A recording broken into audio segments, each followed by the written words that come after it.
Como eu falei ontem, nunca foi tão importante as igrejas investirem em famílias, em palestras, seminários, trabalhar com jovens, adolescentes, crianças, mas também com famílias, com casais. E nesta manhã nós vamos falar sobre, nessa primeira parte, criação de filhos. Quem não esteve aqui ontem à noite? Você deve estar olhando aqui uma pá e uma enxada. E está olhando para o que eles vão fazer aí hoje com esse negócio. Né? Pá, enxada, vai ter construção aqui, vai ter que convocar a gente para fazer alguma obra aí. Mas isso aqui é para ilustrar que existem dois tipos de crentes. Nós falamos ontem e vou repetir hoje. Existe o crente pá e existe o crente enxada. O que é o crente pá? É aquele que a palavra nunca é para ele. Ele está no culto ou num estudo e vem a palavra, pegou o irmão lá de trás. Ah, essa foi na cabeça. Ih, esse aqui foi para aquela irmã. Oh, olha lá. Ou seja, todas as palavras são para os outros. Mas o crente inchada é aquele que vem a qualquer tipo de trabalho da igreja e diz: Senhor, eu estou indo lá para receber, eu quero que o Senhor fale comigo. E quando vem vindo a palavra, a pessoa se posiciona diante daquela palavra. Por que Deus envia a palavra?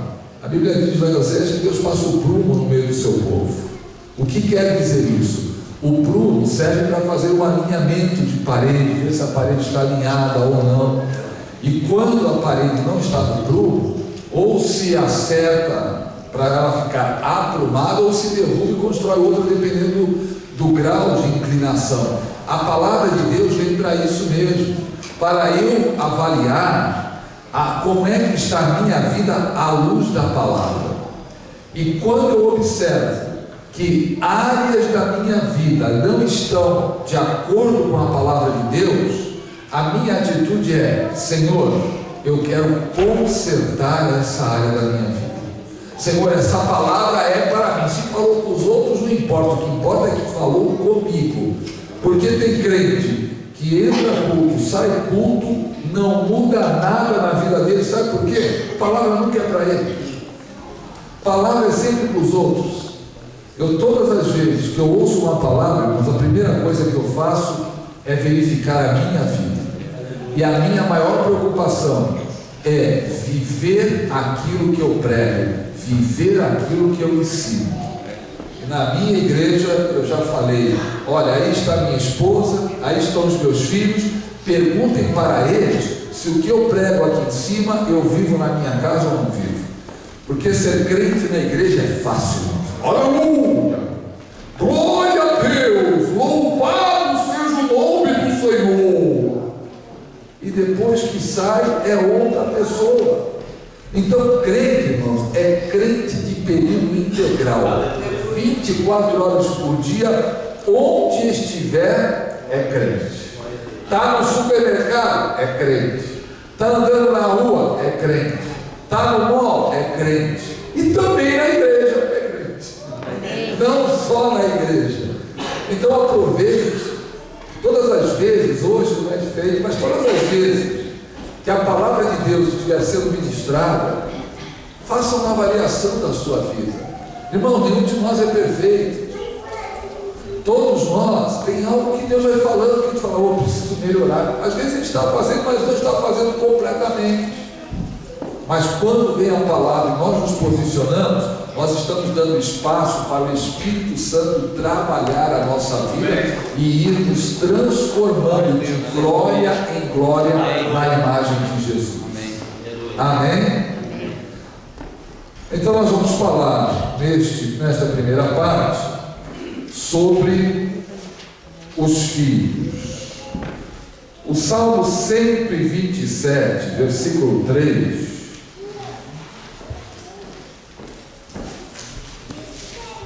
a parte A deste versículo, diz assim: herança do Senhor são os filhos. Tem pessoas que acham que os filhos são herança do Senhor para eles. O que Deus está dizendo aqui é: os filhos que você tem são herança para mim. Não é herança para você, são herança do Senhor. Sabe o que Deus está dizendo com isso? Os filhos que você tem que criá-los para mim. Deus não tem netos. Filho de Deus não é neto de Deus. Você não encontra isso na Bíblia. A função dos pais é criar os seus filhos para serem filhos de Deus. Filho de cachorro é cachorrinho, filho de gato é gatinho, mas filho de crente não é crentinho. Precisa ter a experiência de salvação. Amém. E compete aos pais, então, ensinar a criança desde cedo, e é sobre isso que eu vou falar. Mas antes eu quero ler um artigo muito interessante que eu separei aqui.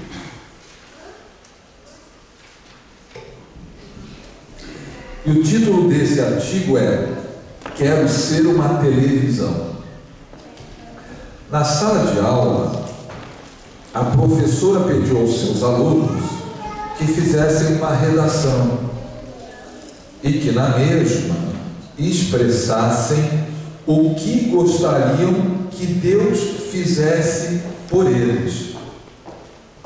Já em casa, e quando corrigia as redações dos seus alunos, deparou-se com uma que a deixou muito emocionada. O marido, nesse momento, entrou na sala onde ela se encontrava e, vendo-a soluçar, perguntou-lhe: o que aconteceu? Ela respondeu-lhe: lê, passando-lhe uma folha de papel. É a redação de um aluno meu. O marido pegou na folha de papel que ela lhe entregava e começou a ler: Senhor, esta noite peço-te algo de muito especial. Transforma-me numa televisão. Quero ocupar o espaço dela, viver como a televisão da minha casa vive, ter um lugar especial para mim e reunir a minha família em redor, ser levado a sério quando falar, ser o centro das atenções e ser escutado sem interrupções ou perguntas. Quero receber a mesma atenção que ela recebe quando não funciona. Ter a companhia do meu pai quando ele chega em casa, mesmo que esteja cansado. Que a minha mãe me procure quando estiver sozinha e aborrecida, em vez de me ignorar. E ainda que os meus irmãos briguem para poder estar comigo. Quero sentir que a minha família deixa tudo de lado de vez em quando para passar alguns momentos comigo. Por fim, que eu possa divertir a todos, Senhor. Não te peço muito, só te peço que me deixes viver com intensidade o que qualquer televisão vive. Quando terminou a leitura, o marido virou-se para a professora e disse: meu Deus, coitado desse menino, que paz que ele tem. A professora olhou bem nos olhos do marido e depois baixou-os, dizendo num sussurro: essa redação pertence ao nosso filho. Oh, Deus, misericórdia. Então, irmãos, uma criança que a única coisa que ela desejava é ser como a televisão da casa dela, porque a televisão da casa tinha mais atenção do que ela como pessoa. Irmãos, não é diferente não com nossas famílias. Hoje nós estamos vendo que as famílias não têm tempo para se relacionar. Marido e mulher não têm tempo para eles, e pais e filhos não têm tempo para estabelecerem vínculos. Agora eu quero dizer para você o seguinte: o tempo quem faz somos nós. As pessoas, por falta de organização do tempo, de disciplina, e com aquele objetivo que eu preciso ganhar dinheiro, e aí vem essa onda, que é uma realidade, a crise na economia, as coisas estão difíceis, e isso aumenta a preocupação com o ganho, e a busca pelo dinheiro, a busca pelas coisas materiais, acaba sacrificando as coisas mais importantes das nossas vidas, que se chama relacionamento, e principalmente o relacionamento familiar. Hoje as pessoas, por dinheiro, por coisas, acabam atropelando o relacionamento, tanto marido quanto esposa, que nós falamos sobre isso ontem, como relacionamento entre pais e filhos. Então vamos falar sobre a criação de filhos. Vamos lá para o livro de Provérbios, capítulo 1, no versículo 8.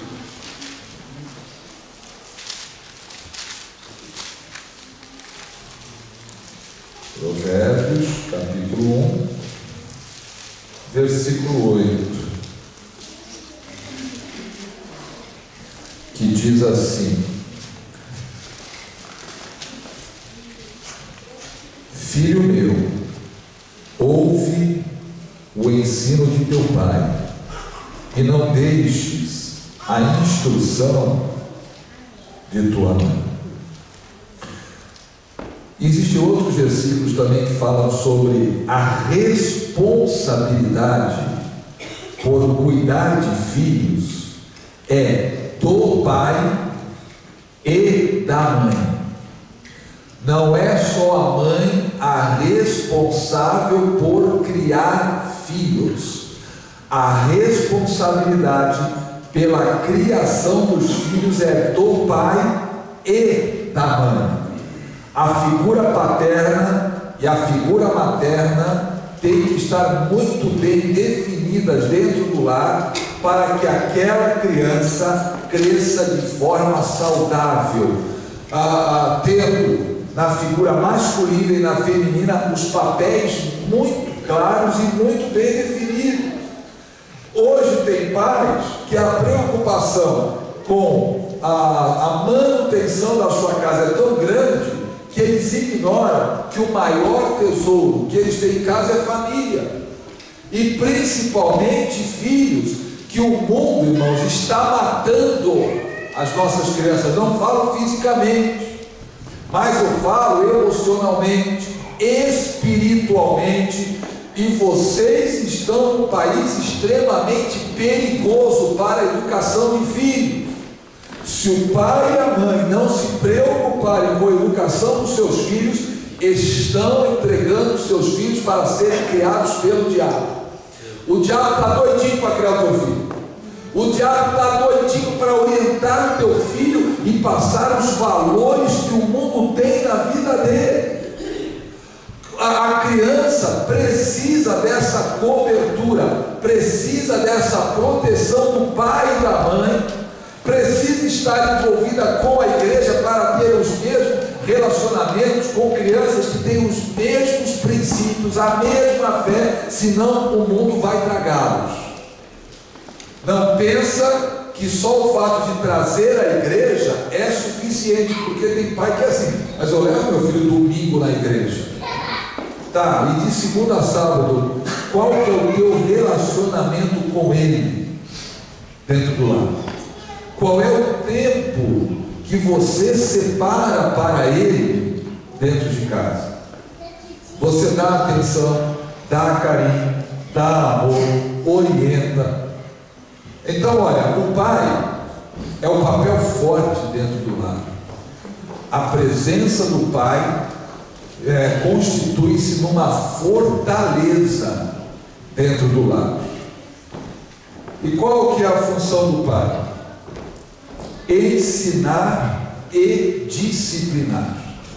Não se disciplina sem que antes haja ensino. Então, uma criança, o potencial dela é totalmente pervertido, irmãos. A criança, você não precisa ensinar nada de errado, ela já nasce sabendo. As coisas erradas ela já sabe fazer. O que alguém precisa fazer é ensinar o certo, porque o errado ela já sabe. A mamãe está lá na cozinha, daqui a pouco ouve um barulhão na sala. Aquele vaso lindo espatifado no chão. E só está a mãe e o Joãozinho. E você acha que entrando na sala o Joãozinho está lá? Fui eu. É assim que você vai encontrar? Não. A mãe olha. Joãozinho! Nenhuma manifestação. Joãozinho!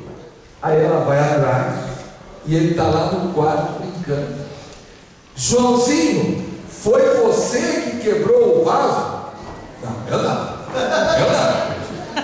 Quem que ensinou a criança a mentir? Alguém falou, olha, quando você fizer isso, diga não. Alguém ensinou essa criança a mentir? Alguém ensinou essa criança a desobedecer? Não, porque toda criança já nasce trazendo dentro de si a origem da desobediência que começou lá no Éden. Toda criança traz esta semente dentro de si, de rebelião, de desobediência.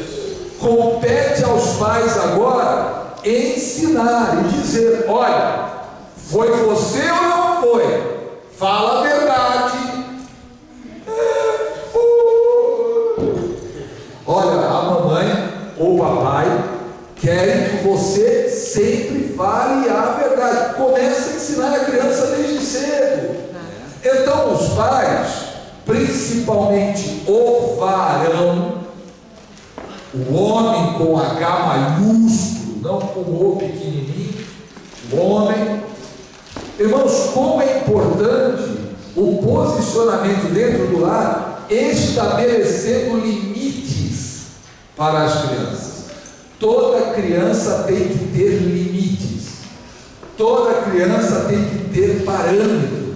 O que ela pode, o que ela não pode fazer, o que ela deve e o que ela não deve fazer. E o pai tem uma importância muito grande por ser o papel forte, a posição forte do pai no lar.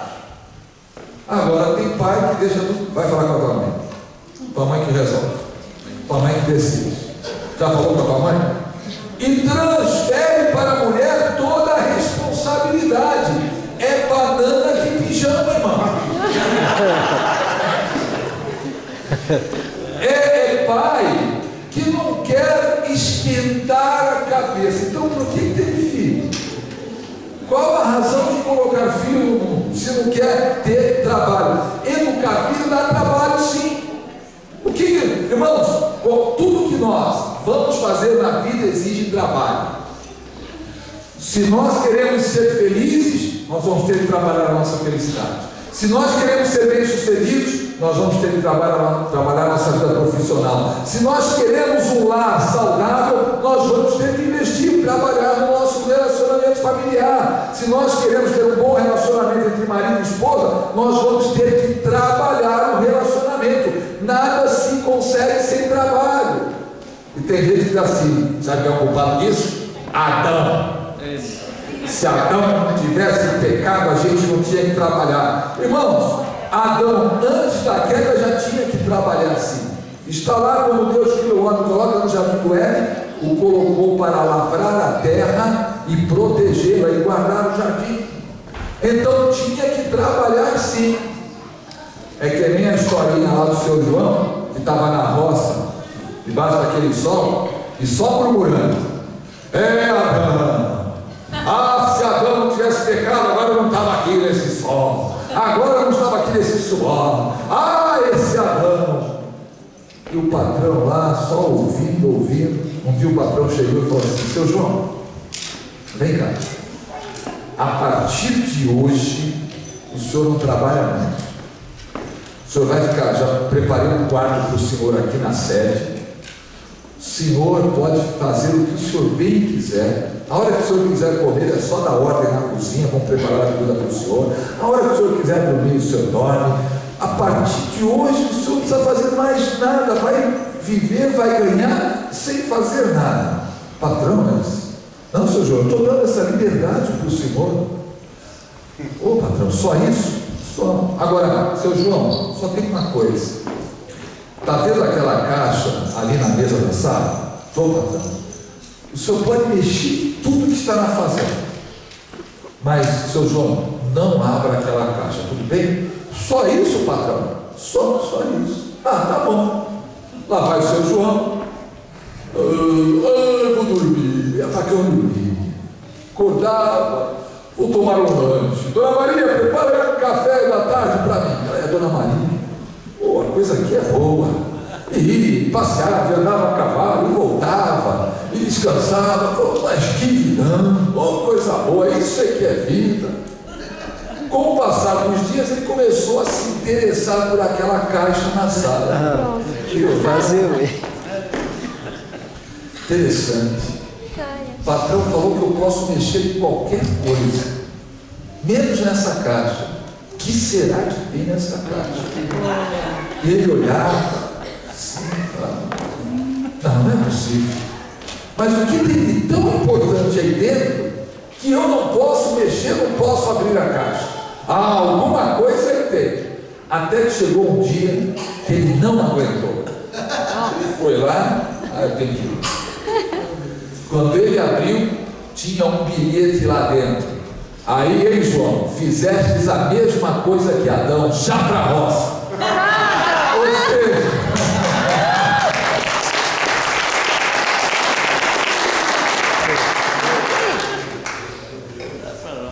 ele botava a culpa em Adão, mas ele fez a mesma coisa que Adão fez. Ou seja, irmão, se você estivesse lá, você teria feito igual. Então todos nós já nascemos trazendo dentro de nós essa semente da desobediência. E o pai então deve tomar este cuidado de orientar os seus filhos, sentar com os seus filhos. Infelizmente, irmãos, a igreja renovada acabou com uma das coisas mais importantes que havia na igreja. Sabe qual era? Culto doméstico. Antigamente havia o culto dentro do lar. O pai, a mãe e os filhos se reuniam para fazer o culto da família. Eu vou dizer para vocês, irmãos, eu fiz isso por muito tempo na minha casa. Todas as semanas, eu, minha esposa e meus 2 filhos nos reuníamos, cantávamos uns 2 ou 3 cânticos. Uma noite era no quarto de um, a outra no quarto do outro. Cantávamos alguns louvores. Depois tinha um livrinho de histórias com versículos bíblicos. Então tinha um versículo e em cima daquele versículo tinha uma história ao nível das crianças, ao nível de entendimento das crianças, com uma lição que o objetivo era formar o caráter das crianças desde cedo. Então, como eles não sabiam ler, nós líamos a historinha para os nossos filhos e depois perguntávamos: o que vocês entenderam da historinha? E aí começava: eu entendi isso, eu entendi aquilo. E qual é a conclusão? E chegávamos numa conclusão, sempre tinha uma lição de moral. Quando terminava esse período, os 4 dobrávamos os joelhos no chão, cada um fazia a sua oração individual, depois os 4 orávamos juntos. era fogo pentecostal dentro do quarto. Aleluia. Meus filhos oravam em línguas, eram batizados no Espírito Santo com 5, 6 anos de idade, tinha visão dentro do nosso quarto. Era uma coisa tremenda, porque Deus ama a família. Deus é apaixonado pela família. E Deus agrada o coração de Deus quando Ele vê o pai e a mãe cuidando de filhos que são tão inocentes, tão puros, que não têm capacidade de discernir, capacidade de decidir, e que vem pai e mãe se envolvendo e preparando aquelas crianças, como foi lido aqui, dentro do caminho que ela deve andar. Aleluia. Conclusão: minha filha é casada, meu filho já está com 30 anos, nunca se desviaram. Não é que meus filhos sejam especiais, não, irmãos. A questão é, nós investimos tempo, investimos na vida deles, orávamos por eles desde cedo, e eles nunca tiveram prazer em outra coisa que não nas coisas de Deus. Se divertem, gostam de viajar. Minha filha é apaixonada pela América, só não está aqui agora, meu genro vem, porque está grávida, vai ter neném daqui a alguns dias. Talvez, eu creio que vai ser dia 2 de maio, que deve nascer essa criança. É o dia do meu aniversário. Mas estão lá, firmes na igreja, firmes no caminho do Senhor. Por quê? Porque houve um investimento, houve um período em que nós dedicamos, nós separávamos, nós não quebrávamos a rotina deles, nós respeitávamos. Cada criança tem o seu relógio biológico e nós respeitávamos isso, nós deixávamos de fazer coisas para nós, preocupados naquela fase mais importante, que são os primeiros anos de vida de uma criança. Estes 7 primeiros anos de vida são os anos mais importantes na vida de uma criança, porque é ali que você vai fazer a sua semeadura. Depois você vai colher mais tarde o que você semeou nesses 7 primeiros anos. Por isso a importância do pai, principalmente, se envolver na educação e aquela sensibilidade. Quando nós percebíamos, teve uma vez que a gente percebeu que a minha filha estava não estava normal, estava assim irritada, qualquer coisa irritava ela. Minha esposa percebeu também. Olha, vamos orar pelos nossos filhos, porque o inimigo ataca, irmãos. Não pensa que eu sou crente, o diabo, ele ataca. Às vezes começa a pressionar na fase de adolescência, botar ideias, né? Aí vamos orar os 4. Por quê? Porque nós queremos orar. Podemos orar? Claro, conforme orávamos, ela chorava. Era uma opressão do inimigo, irmãos. E nós, como pais, temos a responsabilidade de observar, porque tem pai que chega, querida, cheguei, controle remoto, e deixa eu passar a televisão. E não está nem aí com os seus filhos. O filho precisando, a filha precisando da assistência do pai, do tempo do pai, que conversar com o pai, a presença do pai é muito importante. Você já viu o filho quando é criança, quem é o pai para ele? É o super-herói. Chega na escola e fala assim: meu pai é o mais forte do mundo. Aí o outro fala: o teu pode ser mais forte, mas não voa mais alto que o meu. Cada um começa porque o pai é herói. E se o pai se omite da educação do filho, esse filho vai eleger um outro herói. Aí é que está o perigo. Dependendo do herói que o filho eleger para si, é aquilo que ele vai seguir, porque o filho se mira no pai.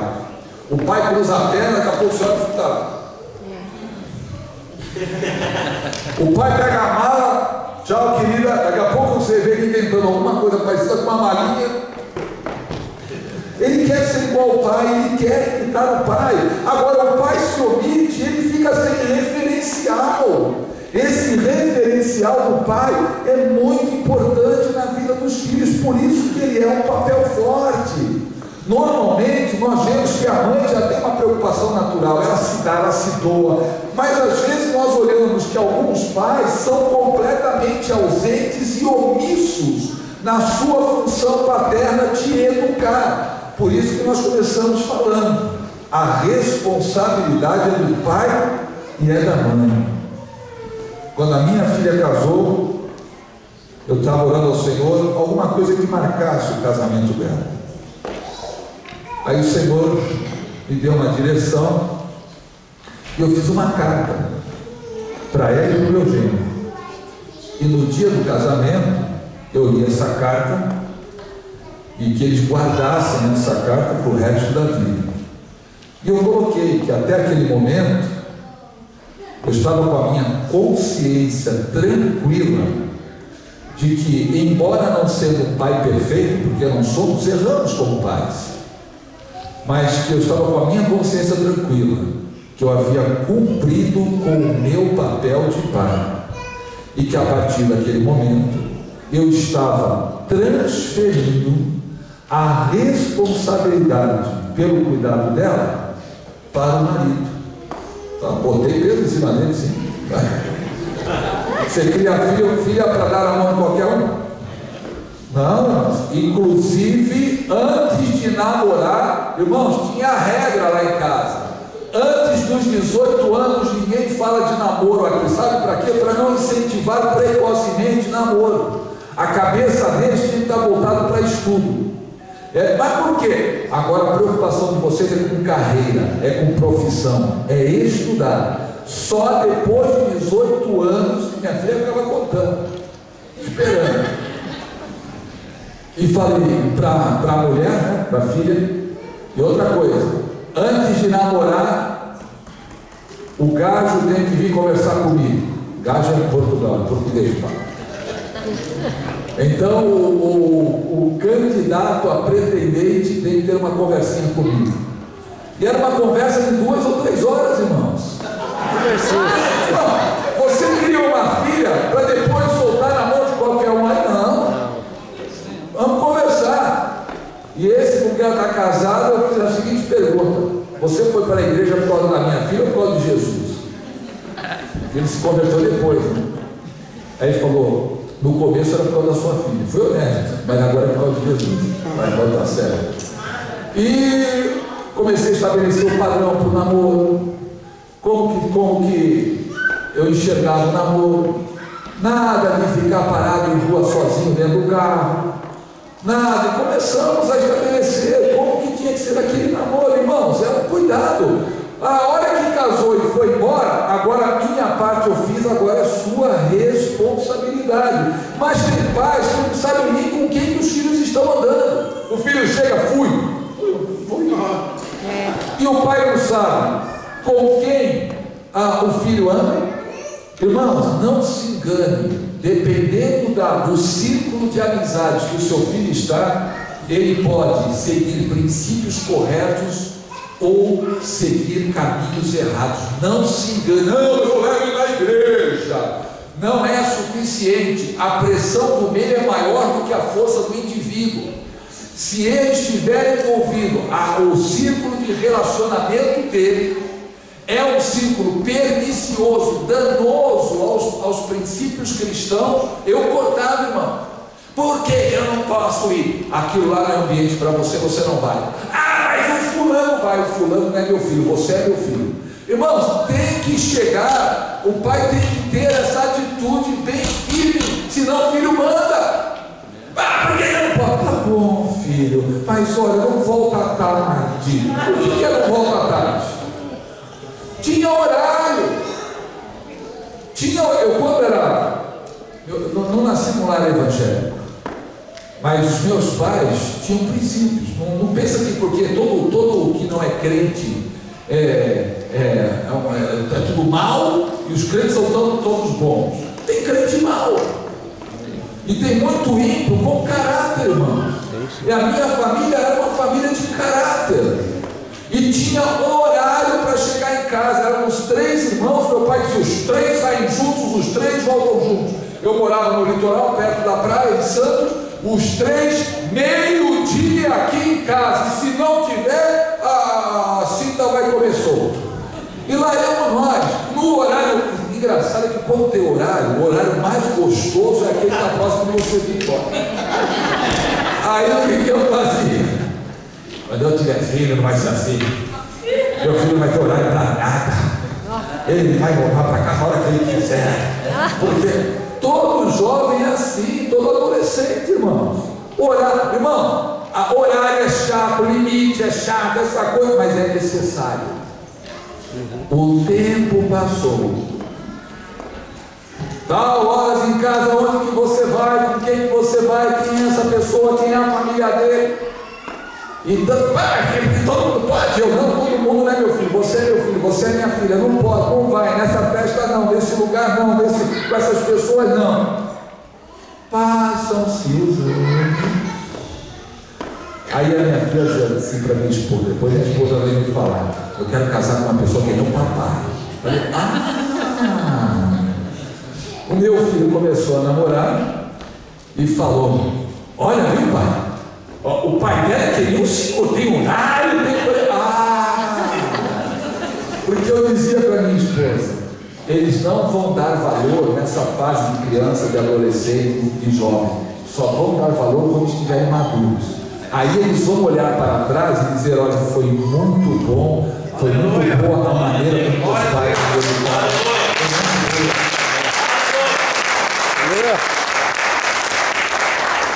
Se você quer ter alegria com os seus filhos, aqueles que ainda têm filhos pequenos, invista na vida deles. Hoje, a presença dos pais foi substituída pela babá eletrônica, a televisão. Eu sentava com o meu filho, vamos ver, que desenho é esse? Aí tinha aqueles desenhos e eu começava, você acha que Jesus agiria dessa maneira? Você acha que esse tipo de coisa agrada ao Senhor? Não, pai, não é. Por que não agrada? Irmãos, usava aquilo para ensinar. Porque tem pai que nem sabe que o filho está vendo na televisão. E hoje, sabe o que está acontecendo? Com a internet, de criança com 3, 4, 5 anos, eu não sei o que é falado. Uma vez eu estava no avião, a mãe com o iPad e a filha de 1 ano e meio com outro. E ela usava, eu não sei usar, eu nunca peguei aquilo, né? E a criança, eu olhei, 1 ano e meio, tem uma idade, 1 ano e meio, 1 ano e meio, mexendo em iPad. Então, você achar que não tem nada demais, hoje qualquer botãozinho que aperta, aparece coisa de sexo. A gente mesmo tem que tomar um cuidado, porque é um tal de aparecer janelinha, aparecer coisinha, que se você não deleta, não sai fora, começa. Agora imagina uma criança trancada num quarto, com um computador para ele, e o pai não sabe o que está acontecendo, não trava sites que sejam de conteúdo proibitivo, deixa solto, e daqui a pouco esta criança está pervertida, virou um adolescente pervertido, envolvido com drogas, envolvido com mundanismo, e o pai fala, eu não sei o que aconteceu com meu filho. Eu levava ele aos domingos na igreja. Ok, a igreja fazia parte dela, estava a porta aberta para receber o teu filho. E você? Qual foi o teu papel? Qual foi a tua posição? Qual foi o tempo que você investiu na vida dele para poder colher agora o resultado do seu trabalho? Qual trabalho você teve com o filho? De Deus não se zomba. Tudo que o homem semear, certamente ceifará. O que eu tenho investido na vida do meu filho? O que eu investi na vida do meu filho? Irmão, não é tarde. Meu filho agora está com 13 anos. Há tempo ainda de investir na vida dele. Meu filho está com 15 anos. Ainda há tempo de rever conceitos. Tem pais que não querem confrontar os filhos. Vai ter uma festa, não sei o que, você não vai. Pai, por que eu não vou? Então não vai ter. Calma, nós vamos brigar. Tem que brigar sim, irmão. Não é o ambiente correto, você não vai. Vai bater a porta, vai chutar a parede, vai no seu... Mas no dia seguinte vai estar uma cedinha, porque sabe que está fazendo isso por amor. Nós dizemos, eu faço isso porque a sua vida é muito importante para mim. Eu amo você, é por isso que eu tomo esse tipo de atitude.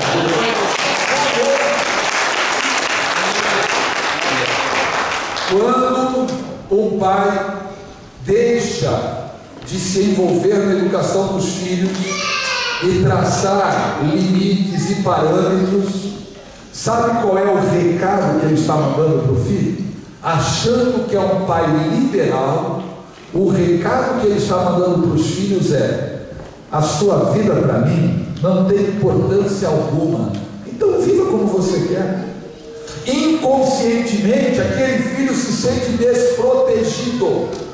Ele sente que não há interesse no pai. O pai achando que está sendo um paizão liberal. Não, em casa meu filho tem liberdade. Irmãos, eu estou assim perplexo que pais hoje evangélicos consentem que os seus filhos durmam com as suas namoradas dentro do quarto na casa. Eu sei, não é, pode ser, olha, cuidado, eu sei, este é um fato. Ah, mas se eu não fizer, cadê a autoridade do pai, irmãos? É o seu filho, é o seu filho que está em jogo, é a vida da sua filha que está em jogo.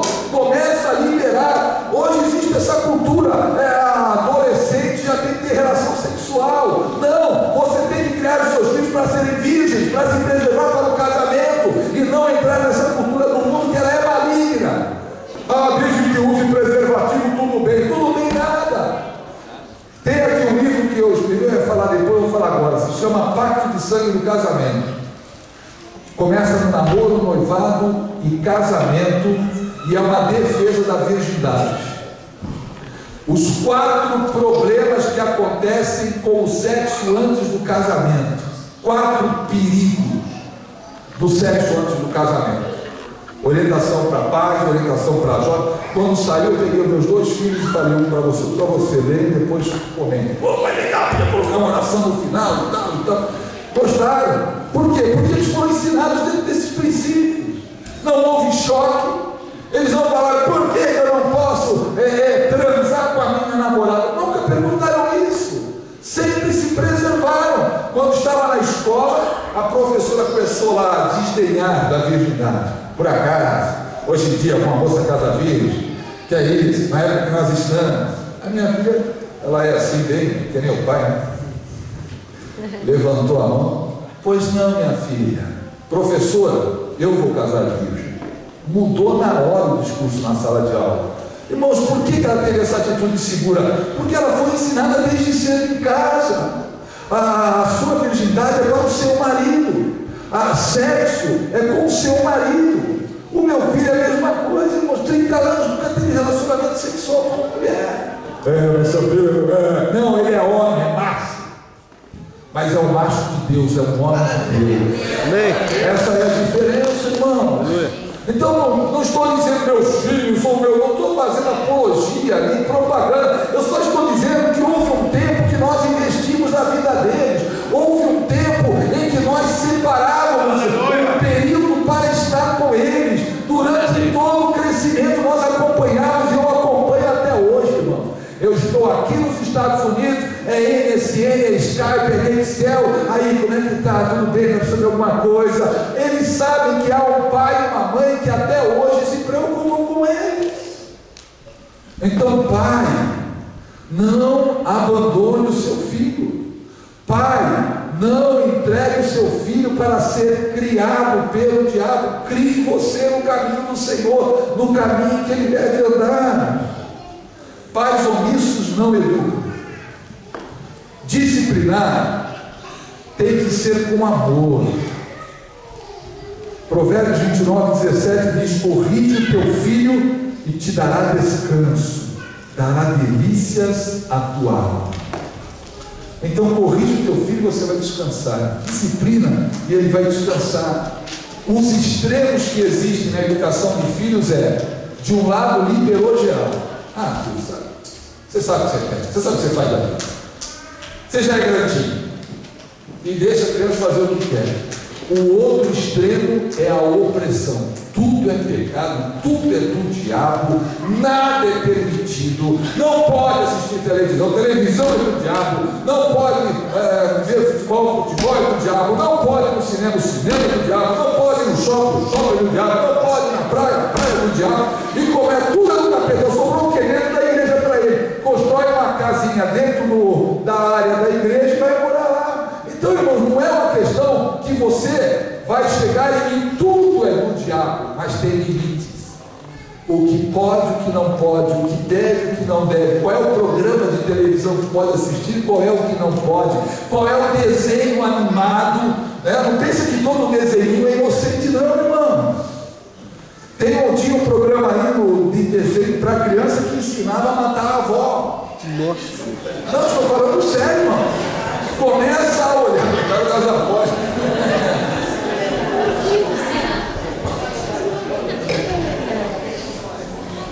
Vai vendo o que os desenhos ensinam: violência, mentira, a enganar. Isso aí tudo numa boa.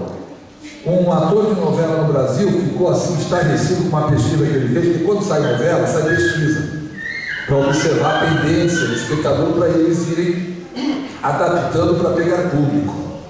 E o resultado de uma das novelas, eu não lembro qual foi, é que o povo estava agora apoiando os mau caráteres. Aquele espertalhão, aquele sabichão, aquele que chegava e pegava a mulher do outro e dava tombo na empresa e conseguia desviar o dinheiro numa boa, ninguém descobriu o cara que esperto e dá golpe. E o povo aplaudindo esse tipo de gente, apoiando esse tipo de gente. Ele falou: os valores mudaram. O próprio autor de novela. Os valores mudaram. Então esses são os valores mundanos. A corrida da vantagem. Você tem que levar vantagem, você tem que prevalecer, né? O mundo diz assim: os fins justificam os meios. Para Deus não. Para Deus não importa se você chegou. Para Deus o que importa é como você chegou. Qual foi o meio que você usou? Foi dentro da palavra? Foi de acordo com os princípios da palavra que você alcançou? Então está bom. Deu jeitinho, prejudicou não sei o que, mentiu, enganou, conseguiu, mas conseguiu de maneira errada. Para Deus não é errado. Para o mundo o mundo apoia isso, mas para Deus não. Para Deus os meios são mais importantes do que os fins. O caráter, a integridade, a sinceridade, a verdade são valores que não são negociáveis. Ou o crente age assim, ou ele está no caminho errado. O pai tem que transmitir segurança aos filhos. A presença do pai em casa faz com que os seus filhos se sintam seguros. Por isso que os pais devem acompanhar a vida dos filhos e definir as prioridades dentro do lar. O filho não faz o que ele quer, não compra o que ele quer. Às vezes, para não educar, o pai dá o que o filho quer.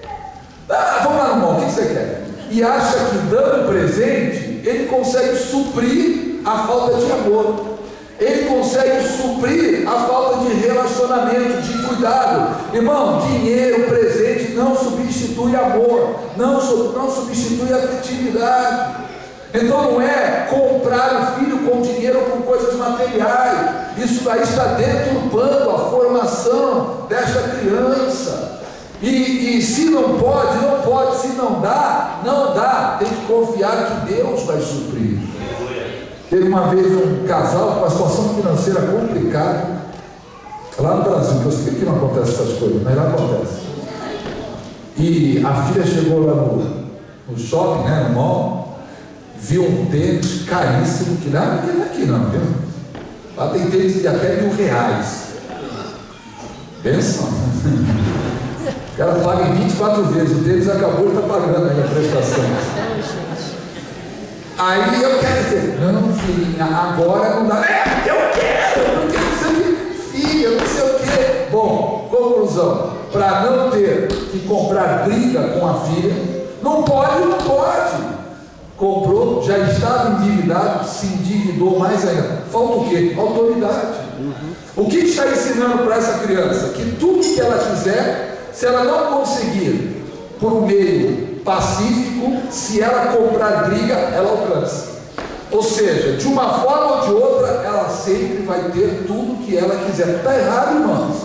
Nós temos que desde cedo limitar. Foi no mercado, leva uma criança no carrinho no mercado, passa na seção de doces, você vai ver se ela se contenta com isso.